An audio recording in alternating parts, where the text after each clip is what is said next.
This is Makatbong United Methodist Church Podcast.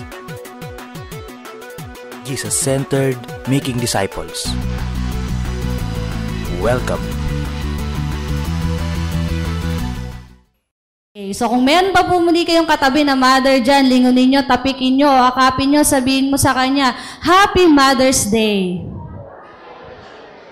Amen. At talaga naman pong ina-appreciate natin, asa na nga yung ginawa nung talaga naman pinaghirapan ng ating mga anak na gawin.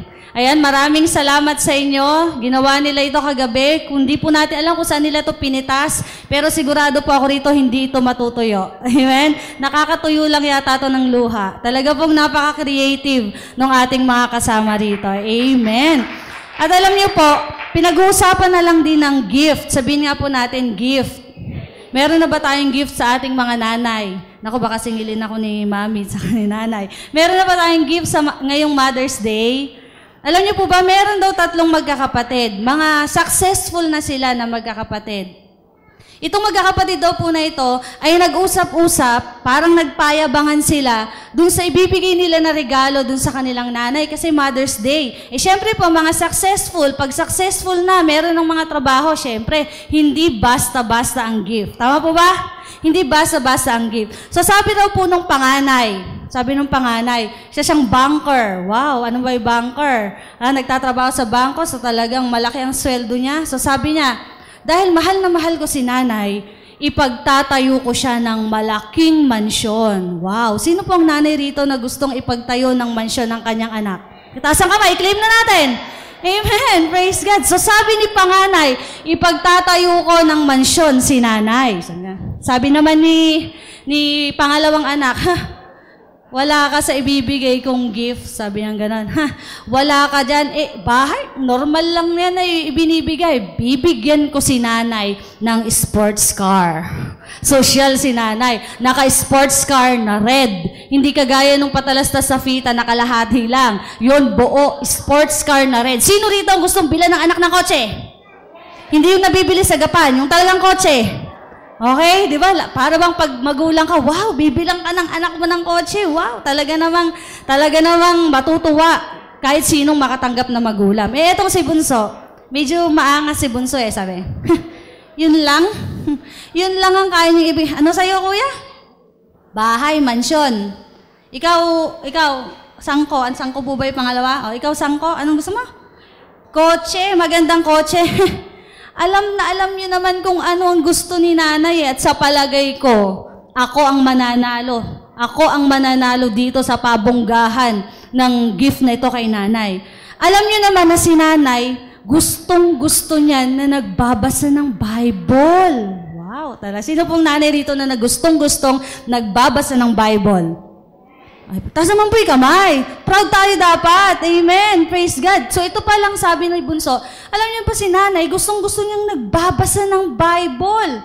At alam niyo, dahil si nanay ay nahihirapan ng magbasa, natural, hindi niya na kayang magbasa ng Bible. Sabi ganun ng Bunso. So ang ginawa ko, ay nagpadala ko sa kanya ng isang parot na kayang i-recite lahat ng verses sa Bible. Sino rito ang gusto ng ganong parot? O manok na lang.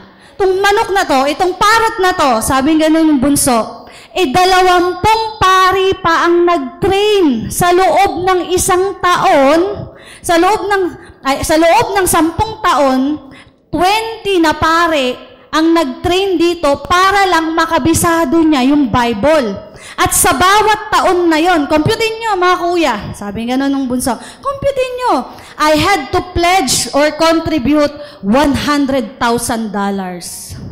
$100,000 para sa 10 taon na yon na ite-train ko yung parrot, ipinatrain ko yung parrot para i-memorize yung mga verses sa Bible. Wow, malaking tulong po ba sa nanay? Di na nakakabasa yung nanay, malabo na yung mata o baka malapit na ng mabulag. So ang pinadala ng Bunso, parrot. Ngayon, nung na-receive na ito ng nanay, na-receive niya na, sabi niya ganon, susulat ako sa mga mababait kong anak at ako ay magpapasalamat. Tama po ba? Ang nanay mapagpasalamat yan, kahit candy nga lang talagang nagte-thank you yan Tama po ba? Ngayon, sabi nung nanay, sumulat siya doon sa kanyang panganay na anak. Sabi niya, Michael. Yun ang pangalan ng kanyang panganay na anak. Yung ibinigay mo sa akin na bahay, pinagpapasalamat ko, anak. Kaya lang, sobrang laki. Sa sobrang kalakihan niya, sa isang kwarto lang naman ako natutulog. Kaya lang, buong bahay din ang nililinis ko. Sabi nung nanay, dun sa panganay niyang anak. Sabi naman niya dun sa pangalawa, Marvin, salamat anak sa iyong kotse. Napakaganda ng kotse na ito. Kaya lang anak, malapit na akong hindi makakita eh. Paano ba akong magdadrive? Hindi ko na naaaninag yung daan. So mag-i-stay na lang ako rito sa bahay. Hindi ko magagamit yung kotse na ibinigay mo. So parang sayang ulit. Tama po ba? Ito sa bunso. Sabi niya dun sa bunso, Dearest Melvin. Sino po ang bunso rito? Ang bunso daw favorite daw yan eh. Totoo ba? Totoo ba yun, MJ? Favorite? Hindi, lahat ng mga anak favorite. Tama po ba? Sabi ni nanay, Dearest Melvin, pinakamamahal kong bunso. Alam mo ba na ikaw lang sa lahat ng magkakapatid ang nagbigay ng pinakamagandang regalo? Wow, ano na yung regalo niya? Ano po yung regalo niya? Parot, hindi lang basta parot. Tama po ba? Parot na kayang mag-recite ng mga lahat ng verses sa Bible. Dahil pa tayo ata ng parot. Tama po ba? So yung parot na yun, sabi niya ganon. Alam mo ba, anak, ikaw ang pinakamaganda at nagustuhan ko talaga yung regalo mo na yon. Alam mo kasi na paborito ko ang manok. Niluto ko na siya. So, di ba? Napaka-appreciative nitong nanay na to. Tama mo ba? Akala natin talagang ipagre-recite na yun pala. Hindi naman pala sinabi ni bunso na kayang mag-recite ng parot ng verses ng Bible. Kaya ang ginawa ni nanay, tininola ang parot. Tama mo ba? So kung iisipin po talaga natin, kung mag-iisip tayo o maghahanap tayo ng perfect gift, sabihin nga po natin, perfect gift. Sa mga nanay, siguro mahihirapan po tayong makakita. Tama po ba? Mahihirapan tayong makikita kasi walang regalo na kayang tumbasan ang sakripisyong ginagawa nila para sa atin. Ako po nagsasalita hindi ako nagsasalita ngayon bilang isang nanay. Nagsasalita po ako ngayon bilang isang anak. Tama po ba? Kung tutumbasan natin yung sakripisyo na ginawa nila simula pa lamang nung ipinagbuntis, hanggang iniluwal, hanggang pinalaki tayo ng ating mga nanay, masasabi natin na hindi sapat ang milyong-milyong pera, hindi sapat ang magagandang sasakyan, hindi sapat ang mga material na bagay. Although na masaya yun, magbibigay ng kasiyahan, pero hindi kayang tumbasan yung sakripisyo na ginagawa ng isang ina. Tama po ba? Mga anak, sang-ayon po ba tayo doon? Amen? Katumbas ng pagiging ina, ang napakalaking responsibilidad. Naniniwala po ba tayo doon, mga nanay? Amen? Na ang katumbas ng pagiging ina ay hindi lamang parang title. Parang title sa beauty contest. O, ikaw ang Miss Universe, o ikaw ang Miss Kabanatuan. Hindi ikaw ang Mrs. Mother. No, it is not just a title. Bagkus ang pagiging ina ay katumbas ng isang malaking responsibilidad. At hindi lang po basta responsibilidad. It is God's calling. Amen? Naniniwala po ba tayo na ang pagiging ina ay pagkatawag ng Diyos sa atin? Amen? Naalala ko po nung last time na nag-preach po ako ulit dito, pinag-usapan natin yung mga gifts natin. Tama po ba? Calling ng Panginoon. Kung paano natin i-exercise. At naniniwala ako, ang pagiging ina ay hindi lamang isang katawagan. Ito ay isang talent. Tama po ba? Ito ay isang talent. Sino rito ang kayang maglaba, magluto, magplansya, manood ng TV, magpadede ng anak sabay-sabay? Dadalawa lang naman ang kamay. Iba mga nanay, parang octopus. Tama po ba? Kasabay pa niyan yung bibig na nagsasalita. O, talaga, multitasking yung mga nanay. At, daig pa nila ang alarm clock. Tama po ba? Mauunahan nila ang tilaok ng manok. Tama po ba? Sa paggising. At, take note, lagi yun ang sinasabi nila, hindi pumapalya. Ba? Nakaka-relate po ba tayo, mga mother? At kahit nasabihin mo na matanda na yung anak, hindi pa rin nawawala ang pag-aalala ng isang ina. Tama po ba? Ganon din naman sa tatay. Hindi natin isang tabi yung nagagawa ng tatay. Pero ngayon po kasi, talagang araw ng mga nanay. Pag sa Father's Day, sila naman yung pag-uusapan natin. Tama po ba? Kung may katabi kang tatay, sabihin mo, darating din ang panahon, pag-uusapan ka din namin. Tama po ba? So ngayon po, pag-uusapan pa rin natin ang nanay. Naniniwala po ba tayo na God's calling o pagkatawag ng Panginoon ng pagiging nanay? Amen? Amen. So, opo, iba-iba ang pinagdadaanan na sitwasyon ng nanay. Hindi lahat yan masaya. Tama po ba? Lalo na yung may mga babies. Ayan, si hipag ko. Ayan, talaga naman dati, medyo mataba na yan. Ngayon, pumapayat na naman. Kasi nalilipat dun sa kanyang botsog na anak, yung taba. Talagang gumigising ng madaling araw sa pagpapadede, pagtitimpla ng gatas, pag umiyak. Ganun po ang nanay. Tama po ba? Hindi mo pakakagatan sa lamok yung anak. Alam na alam po natin yan. Mahal na kahit na walang pera, pag sinabi ng anak, mama pahingi o nanay pahingi, lalabas at lalabas yung pera. Kasi hindi naman maniniwala yung bata eh. Tama po ba? Parang lang po yung anak ko, sabi ko, anak, wala akong pera. Sabi ni pastor, wag mo sinasabing walang pera. Di ba? Mahirap paniwalain minsan anak, pero alam niyo po ba, lagi kasi talaga sa pamilya, ang masigit na pinaniniwalaan, aminin man po natin sa hindi, yung nanay. Tama po ba? Kasi ito yung madalas na nakakausap. So napakahalaga pala talaga ng responsibilidad ng isang ina.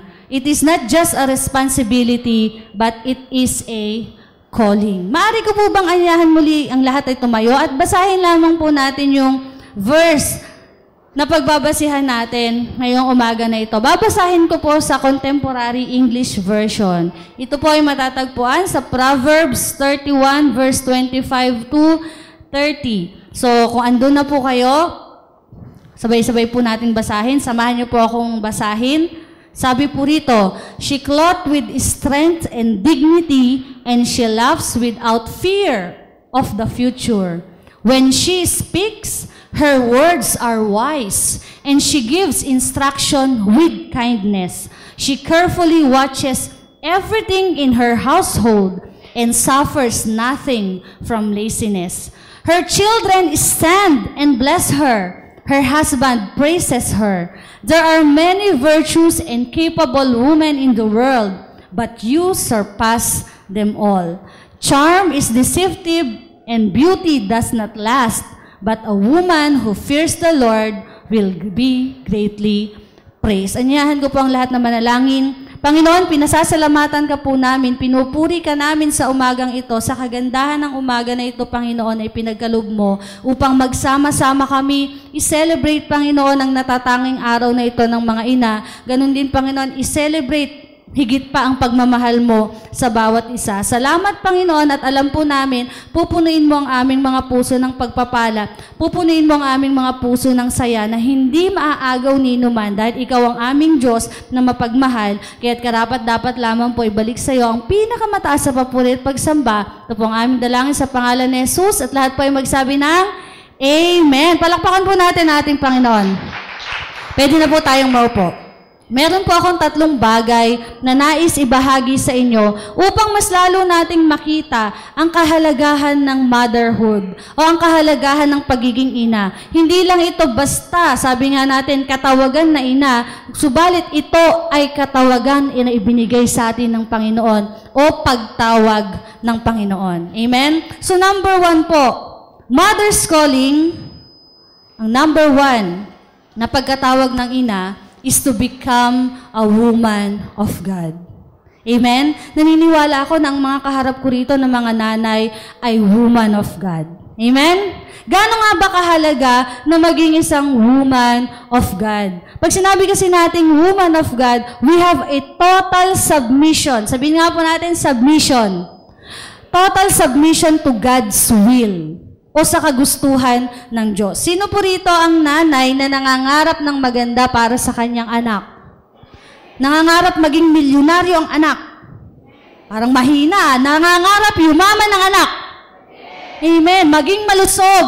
Amen? Maging matalino, makatapos ng pag-aaral. Naniniwala ako ito ang kagustuhan ng isang magulang. Tama po ba? Ng mga magulang o ng mga nanay sa kanilang anak. Yung magkaroon ng magandang future. Sabi nga po natin, future. At ang nanay na naniniwala sa magandang future na pwedeng magkaroon ang kanyang anak, ay isang nanay din na naniniwala na itong great future na ito ay walang ibang paggagalingan kundi ang Diyos. Amen? Sabi po dun sa verse natin, balikan lamang po natin yung verse. Sabi niya rito, she laughs without fear of the future. Nakakangiti siya nang hindi natatakot sa kinabukasan. Tama po ba? Alam niyo po ang magulang, ang nanay, hanggat maaari, ayaw niyang iparamdam sa anak niya na nag-aalala siya o ayaw niyang iparamdam sa mga anak nila na mayroon silang problema sa pamilya. Tama po ba? Halos ayaw din niyang iparamdam na wala nang pambili ng bigas, wala nang pambili ng ulam, kasi ang gusto talaga, sabihin nga po natin gusto, ang gusto talaga ng isang ina, mabigay yung best para sa kanyang anak. Tama po ba? At alam niyo po ba, ang susi para maibigay yung best sa mga anak, hindi yung magtrabaho ka ng mabuti. Yes, kasama po yon. Hindi lang yung maging mabuting ina, kasama po yon. Pero alam niyo po ba, ang number one na dapat gawin ng isang nanay para mas lalo niyang maibigay yung best sa kanyang anak is to become a woman of God. Amen? Yung isuko muna niya ang lahat sa Panginoon, yung isurrender niya yung lahat-lahat sa Panginoon at sundin yung kagustuhan ng Diyos. Naniniwala po ba tayo na gusto ng Diyos sa ating buhay lahat mabuti? Amen? Balikan po natin yung story ni Mary. Kilala niyo po ba si Mary? Sino po nakakilala kay Mary? Si Virgin Mary. Di ba, kilala natin siya. Siya po yung nanay ni Jesus. Paano po ba siya nagkaroon ng total submissions to God's will? Alam po natin istorya niya, tama po ba? Siya ay nabuntis nang hindi pa kinakasal. So, napakahirap yatang sitwasyon nun. Paano mo bibigyan? Parang ganitong nasa isipan niya, hala, paano kung bibigyan ng magandang buhay ito? Hindi pa ako kinakasal. O wala naman akong asawa, ikakasal pa lang. At nanganganib pa yung pagsasama nila ni Joseph kasi nga hindi pa sila kasal, mabubuntis na siya. Paano kaya kung ang tumakbo sa isipan ni Mary, ayoko nito, hindi ko mabibigyan ng magandang future tong bata na to, hindi ko to tatanggapin. Paano kung ganun po ang naging kaisipan ni Mary? Sa palagay niyo po ba, matutupad yung sinabi ng Panginoon sa kanyang buhay? Amen? Ano po ba ang sabi kay Mary? Siya ang pinagpala sa lahat. Bakit? Sa pamamagitan niya, sa pamamagitan ng banal na Espiritu, siya ay magluluwal ng magiging tagapagligtas. Sabihin nga po natin, tagapagligtas. Tagapagligtas ng lahat ng tao. Tama po ba? Minsan, kung isipin natin, parang ang hirap sundin talaga nung will ng Panginoon. Pero, kung patuloy tayong magtitiwala sa Diyos, makikita natin, kapag una muna tayong sumunod, tapos isinama natin yung ating pamilya, isinama natin yung ating mga anak sa pagsunod sa Panginoon, makikita natin, maayos ang buhay. Amen? Hindi man perpekto ang buhay, pero ang Diyos nagbibigay ng pangako. Gusto niyang ibigay sa atin buhay na ganap at kasiyasiya. Amen? Buhay na walang kulang. Buhay na sapat at higit pa. Amen? Palakpakan nga po natin ang ating Diyos. Alam po natin na hindi lamang unang duty ng mother o ng isang nanay yung pakainin ng anak. Tama po ba? Pakainin ng pagkain, pakainin ng tinapay. But also, duty rin po ng mga magulang, ng mga nanay, na pakainin ng bread of life ang kanilang mga anak. Ano po ba yon? Walang iba, kundi ang salita ng Diyos. Hindi lang duty ng magulang na bihisan ng maganda o bihisan ang anak para proteksyon, but also to clothe them with the full armor of God. And what is the full armor of God? Walang iba pa rin, kundi ang salita ng Diyos. Amen? Naniniwala po ba kayo na ang isa sa mahalagang pamana ng magulang sa kanilang mga anak ay ang salita ng Diyos? Amen? Parang hindi po kayo naniniwala. Parang hindi, kasi nakasimangot kayo. Sino po ang naniniwala na ito ang pinakamahalaga. Amen? Kasi ito yung magiging guide nila. Yes, tayong mga magulang, hindi natin masasabi kung hanggang kailan tayo nandito sa mundo. Tama po ba? Hindi natin masasabi kung hanggang kailan natin makakasama yung anak natin, mapagsasabihan natin. Pero, kung meron na tayong itinanim sa kanilang puso, itinanim yung pananampalataya na meron tayo, we can be sure na sa kanilang journey sa buhay na to, panatag tayo kasi alam natin yung sinusundan nilang step. Amen? Sabi nga po ng isang bata, sabi ng isang kinder, Mama, sabi ng teacher ko, sundan ko raw ang yapak ni Jesus. My teacher told me to walk in Jesus' step, sabi raw ng kinder. Kaya lang hindi ko naman siya nakikita. Paano kung susundan ang yapak niya? Susundan ko na lang yung yapak mo, Mama. Amen? Naniniwala po ba tayo ng mga nanay ay kawangis ng Diyos dito sa lupa? Amen. At mahalaga ang gampanin nila para yung journey ng kanilang anak marating nila. Amen? Palakpakan nga po natin ang ating Panginoon. Hallelujah. Pangalawa, mother's calling, ang pagkatawag sa isang ina is not to be perfect. Tama po ba? Wala naman talagang perpektong nanay. Kahit napilitin natin maging perpekto, mahirap po talaga kasi wala namang perpektong tao. Po ba? Mayroon lamang pong kwento, isa pong surgeon, si Dr. Benjamin Carson. Si Dr. Benjamin Carson ay isang kilalang surgeon sa Amerika. Alam niyo po ba ang kanyang story? Kung bakit siya naging magaling at naging matagumpay. Yun daw po kasing kanilang nanay noon, nung sila ay nag-aaral, lagi silang pinagsusulat ng book report. Sino po nakaranas dito na estudyante pagsulatin ng book report? Mga estudyante, alam niyo po ba yung book report? Pagbabasahin ka halimbawa ng 5 chapter, tapos isusulat mo kung ano yung tungkol dun sa nabasa mo. Hirap po nun, di ba? Lalo na kung di talaga reader. Lalo po ito, doktor. So yung book na binabasa niya, mahirap talaga. Maaring tungkol sa parts ng katawan ng tao, kung paano manggamot, yun po yung binabasa niya lagi. At araw-araw daw, habang sila ay nag-aaral, pinasusulat sila ng nanay niya ng book report at ipinapasa yon. Siya naman daw, kasi takot na takot siya sa kanyang nanay dahil nakikita niya raw yung nanay niya talagang binubuklat. Naku, baka i-scrutinize ni nanay, kailangan maging perfect. Sabi raw ni Dr. Benjamin noon nung nag-aaral siya. So araw-araw din siya sumusunod. Nagsusulat siya ng book report. At alam niyo ba, isang araw nung malapit na siyang graduate at maging kilalang doktor, huli niya na nung natuklasan na yung nanay pala niya hindi marunong magbasa. Yung nanay pala niya hindi naiintindihan yung isinusulat niya. Pero anong ginawa ng nanay? Ipinupush siya. Sabihin nga po, i-push. I-push siya na mag-aral ng mag-aral para makamit niya ang tagumpay. Amen? Sino po rito yung nanay na talagang pagkagagawa ng assignment, tututukay anak? Mag-aral ka. Naalala ko po, nung bata kami, talagang pinupukpuk kami. Mahal ko po si Mami, Naunat ang syanse sa puwit namin nila MJ pag mag-aaral ng leksyon. Talaga namang, pag di ka at may oras ang panonood ng TV. Kailangan hanggang alas 5 lang. Pagkadating mo ng alas 6 pataas, kailangan nagre-review na. Pagdating ng alas 8, kailangan tulog na. Ganon, may study habit. At alam ko po, maraming magulang ang ganon. Tama po ba? At alam niyo po, hindi masasayang ang ginagawa natin kung ipinupush natin sa magagandang bagay ang ating mga anak.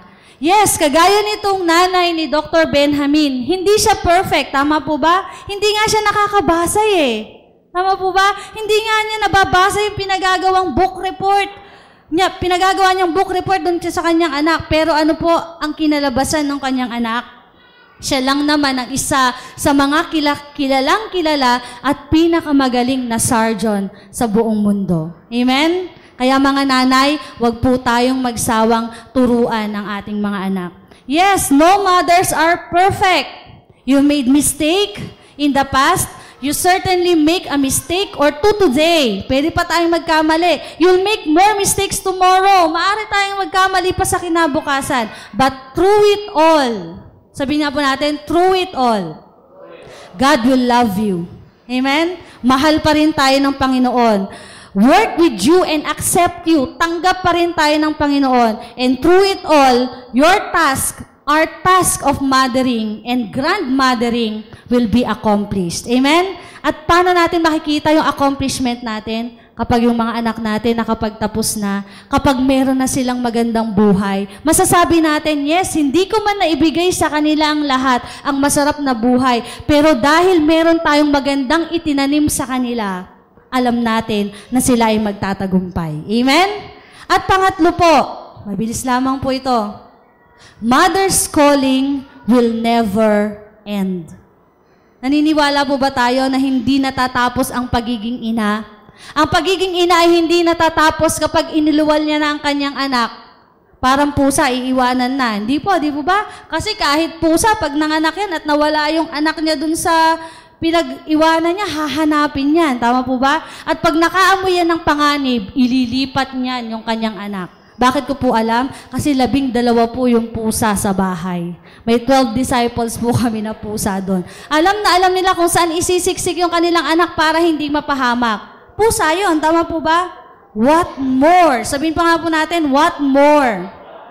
What more ang mga magulang? What more yung nanay? Hindi niyan hahayaan na mapahamak ang anak. Alam niyo po ba, balikan lang po natin si Mary. Kilala po natin si Mary, tama po ba? Hindi siya perfect Hindi siya perfect, pero siya yung pinili ng Panginoon para maging nanay ni Jesus. Para ipagbuntis siya. At habang lumalaki si Jesus, meron din siyang mga kasablayan Hindi siya talaga perfect. Gaya halimbawa nung umattend sila ng kasalan. Yun yung unang himala sana ni Jesus Tama po ba? Tapos biglang pinipilit niya si Jesus, "Uy, wala nang alak ko." "Uy, Jesus, wala nang alak ko." Ano sabi ni Jesus? "Ano ba babae? Ba't mo ba ako pinakikialaman?" Parang awkward, di ba? Kasi hindi nga siya perfect. Tapos may pagkakataon pa, nagsesermon na ganyan si Jesus. Nakikipag-usap siya sa maraming tao. Nagpunta na naman si Mary, dala-dala pa yung mga kapatid ni Jesus, katok ng katok. Sabihin mo kay Jesus, andito kami, gusto namin siyang makausap. Nagsesermon. Halimbawa, si Pasti, nagsesermon. Darating si Mami. Sabihin mo kay Pastor, kakausapin ko siya. Nagsesermon sa harap. Ano sabi ni Jesus? Sino ba yung mother at brother ko? Tinuro niya yung kanyang mga disciple. Ito, yung aking nanay. Ito, yung aking mga kapatid. So, hindi perfect si Mary. Pero alam niyo po, ang dapat natin gayahin din kay Mary bilang isang ina. Nung si Jesus po ay nasa cross, nung si Jesus ay malapit ng mamatay sa cross at nakita niyang pinahihirapan, hindi siya umalis sa tabi ng Panginoon. Gaano po ba kasakit sa isang ina na makitang nasasaktan yung anak? Pag nadapa ka lang, tama po ba? Pag nadapa lang yung mga bata, talagang itatayo na yan, o ikikis ko na yan, mawawala yan, anak. Parang magic, o pagpe-pray natin kay Jesus. Ganun ang mga ina, di po ba? Pero imagine niyo yung damdamin ni Mary nung habang pinapatay, pinahihirapan si Jesus. Napakasakit. Tama po ba? Pero alam nyo, si Mary hindi umalis sa side ni Jesus. Kaya nga, ihabilin pa siya doon sa kanyang minamahal na alagad. Sabi niya, "Mother, this is your son. Son, this is your mother." Kasi hanggang sa huli, hindi iniwan ni Mary ang kanyang anak. Naniniwala po ako na ang mga kausap ko rito na mga ina, hindi iiwan ang kanilang mga anak. Amen? Kahit ano pa ang kalagayan o kahit ano pa ang pinagdadaanan ng mga anak, kahit na matanda na sila o may sarili ng pamilya, hindi natatapos ang pagiging ina. Amen? Alam niyo po ako, thankful ako. Meron po akong Nanay Ason. Meron akong Mami Femi. Si Nanay Ason po, maga pa lang yan. Alarm clock ko po talaga yan. At kailangan may oras. 9 o'clock, kailangan nakaligo na. 12 o'clock, kailangan nakakain na. Pero alam niyo po, glory to God sa kanyang buhay. Hindi na ako namumroblema ng pag-ayos. Hindi ko po sasabihin na ako'y tamad Marunong din naman po ako sa gawaing bahay. Pero alam niyo po, ang laki ng tulong ng aking nanay, ng naaming Nanay Ason sa amin ni Mami kasi nagtatrabaho kami. Lalo na sa pagpapalaki sa aking anak. Nakita niyo naman po yung aking anak talaga po kung paano siya pinalaki. Ano po ba? Kung paano talaga siya pinalaki. Hindi ko po maaakap yun na isang gano'n. Dalawa kaming aakap. Di po ba? Kasi ganun sila makapagmahal. Hindi humihinto ang magulang, ang isang ina, na ipanalangin ang anak. Baka minsan nga po, nalilimutan ng ipanalangin ng nanay ang sarili niya. Ipinapanalangin na lang yung kanyang anak. A mother is more than just a Wonder Woman. Tama po ba? Nakita natin kanina sa video. Sabi ko nga, hindi po ako nagsasalita bilang isang ina. Pero nagsasalita po ako bilang isang anak na merong ina at lola na kagaya nila. Wala ako ngayon dito kung hindi dahil sa kanila. Kuya Joe, maaari po ba nating i-flash yung picture? Ayan. Ano nga po ba ang pagiging isang ina? M is for motherhood, teary faces, and night feeds. Sila lang talaga yung nagpupuyat. Although na may tatay din na nagpupuyat, pero kadalasan nanay. O is for others, a mother puts before her own needs. Madalas, inaalala ng ina yung kalagayan ng iba, lalo na ng mga anak ng kanyang asawa, kaysa sa kanyang kalagayan. T is for teacher. Everything her children know, she has shown. Naniniwala po ba tayo na ang nanay ay modelo ng kanyang mga anak? Amen? And H is for heart, that place where her children own. May malaking puso ang mga nanay. E is for effort. At times, she will ask herself why. Hindi nauubos ang effort na ginagawa sa atin ng ating mga magulang. R is for relentless. Her love for her children will never die. Alam niyo po, ang pagiging ina ay hindi lamang doon sa biological na pagiging ina. Kilalanin din po natin yung mga tatay na nagiging ina rin sa kanilang mga anak, yung mga kapatid na nagiging ina rin sa kanilang mga kapatid, o yung mga nanay na nagiging ina sa iba na hindi naman nila talaga tunay na anak. At sa pagkakataong ito, nais ko po kayong alayan ng isang maikli lamang na kanta para po to sa inyo, aming mga nanay, mga mahal na nanay, Mami, Nanay Ason, Auntie Yole, para po ito sa inyo. When I am down and oh, my soul so weary, when troubles come and my heart burdened be, and I am still and wait here in the silence until you come and sit a while with me. You raise me up so I can stand the mountain. You raise me up to walk on stormy seas. I am strong when I am on your shoulders. You raise me up to more than I can be. You raise me up so I can stand the mountain. You raise me up to walk on stormy seas. I am strong when I am on your shoulders.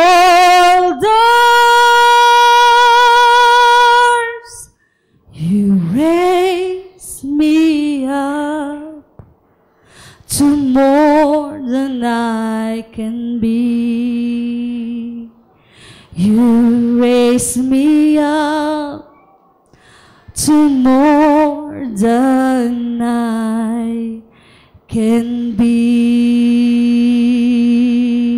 sa aking pong mami, sa aking nanay, sa mga nanay po na nandito. Salamat po sa inyong buhay. Salamat po sa inyong pagmamahal. Purihin po ang Panginoon sa inyong mga buhay. Maraming salamat po.